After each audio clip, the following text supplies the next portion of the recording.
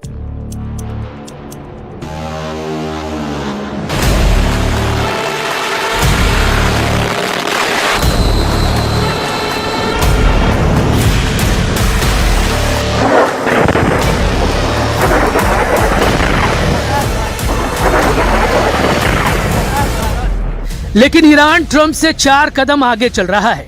Trump जब Hormuz front पर उलझे हैं तब ईरान उन्हें दूसरे तेल गलियारे में झटका देना शुरू कर चुका है। ईरान ने हुथी लड़ाकों के जरिए सऊदी अरब को दहलाकर नया घमासान छेड़ दिया। यमन के सना एयरपोर्ट पर 2 जुलाई को ईरान का जहाज आया था और हुथी नेताओं को आयतुल्ला अली खamenei के अंतिम संस्कार में ले गया था। जब वापसी में 13 जुलाई को वही जहाज सना एयरपोर्ट पहुंचने वाला था, तभी सऊदी अरब का हमला शुरू हो गया, जिसका बदला लेने के लिए हुथी लड़ाकों ने अब प्रिंस सलमान को टारगेट पर ले लिया है। सना हवाई अड्डे पर हुए हमले के बदले में हुथी फाइटर्स ने सऊदी अरब के अबहा हवाई अड्डे को मिसाइलों और ड्रोन से तबाह कर दिया है।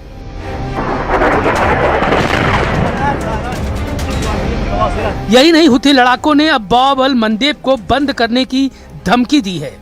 सऊदी अरब और हुथी मिलिशिया के बीच मिसाइलों का टकराव युद्ध का एक्सटेंशन है। यहाँ वॉर जोन का फर्क है, लेकिन इस युद्ध का अंजाम हॉर्मुज से भी खतरनाक हो सकता है, क्योंकि पश्चिम एशिया में 2 चोक पॉइंट हैं। पहला हॉर्मुज, जहाँ ईरान का दबदबा है, दूसरा है बाब अल मंदेब, जहाँ हुथी लड़ाकों का हुक्म चलता है। अगर ये दोनों चोक पॉइंट बंद हुए तो दुनिया में फिर से तेल के लिए हाहाकार मच जाएगा। बाब अल मंदेब बंद हुआ तो 12 से 15% समुद्री व्यापार रुक जाएगा। रोज गुजरने वाला 70 लाख बैरल तेल ठप हो जाएगा। 8% LNG वाले जहाजों की आवाजाही रुकेगी। अफ्रीका के दक्षिण से घूम कर जाना होगा। 15 दिन ज्यादा लगेंगे। लागत 100% तक बढ़ेगी। ईरान की मिसाइलों को रोकना खाड़ी देशों के बस की बात नहीं, क्योंकि खाड़ी देशों के पास बैलिस्टिक मिसाइल इंटरसेप्टर खत्म होने के करीब हैं। अमेरिका अपने इंटरसेप्टर को सैन्य अड्डों को बचाने में लगाए हुए है। ऐसे में ईरान की ताप से बचना खाड़ी देशों के लिए मुश्किल है। वैसे भी ईरान की खुर्रम शहर 4 जैसी क्लस्टर बम वाली मिसाइलों ने अमेरिका इजराइल तक को बैकफुट पर भेज दिया है। ईरान ने ऐलान किया है कि ऑपरेशन नसर 2 अमेरिका को नरक भेजने वाला हमला है। ईरान ने ऑपरेशन नसर 2 के दूसरे राउंड में लतरत अल हुसैन कोड नेम से हमले शुरू किए हैं।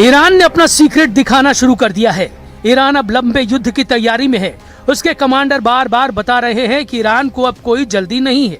वो आराम से अमेरिका और इजराइल दोनों से इस युद्ध में लंबे वक्त तक लड़ना चाहते हैं। इसलिए अमेरिका की तमाम धमकियों के बीच ईरान झुकने के लिए तैयार नहीं है।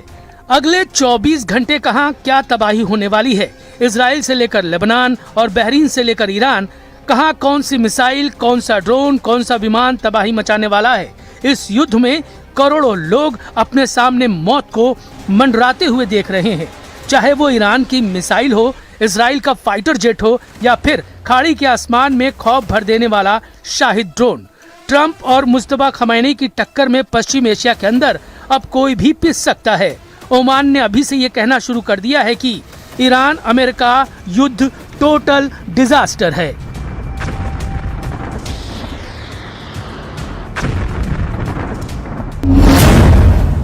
ओमान के विदेश मंत्री बद्र बिन हमद अल बुसैदी ने कहा कि यह युद्ध एक तबाही है। अगर इसे रोका नहीं गया तो यह युद्ध खाड़ी देशों की सोच को हमेशा के लिए खत्म कर देगा। मतलब ट्रंप ने अगर जल्दी मुज्तबा खमैनी और उनकी मिसाइल ब्रिगेड को नहीं रोका तो खाड़ी देशों का बचना नामुमकिन हो जाएगा। तेहरान की तरफ से वार्निंग को डिकोड कर लिया गया है, लेकिन मुज्तबा खमैनी और उनके तमाम लीडर्स को टारगेट के लिए अमेरिका ने भी पूरी तैयारी कर ली है। अमेरिका ने ईरान से पूरा यूरेनियम छीनने का ऑपरेशन लॉन्च कर दिया है। ट्रंप के हाथ जैसे ही ईरान का एटमी ग्रेड यूरेनियम लगेगा, युद्ध में उनका पलड़ा भारी हो जाएगा। मगर नेतन्याहू की मुश्किलें इससे भी खत्म नहीं होने वाली। इजराइल में इलेक्शन हो रहे हैं, नेतन्याहू की किस्मत का फैसला होना है।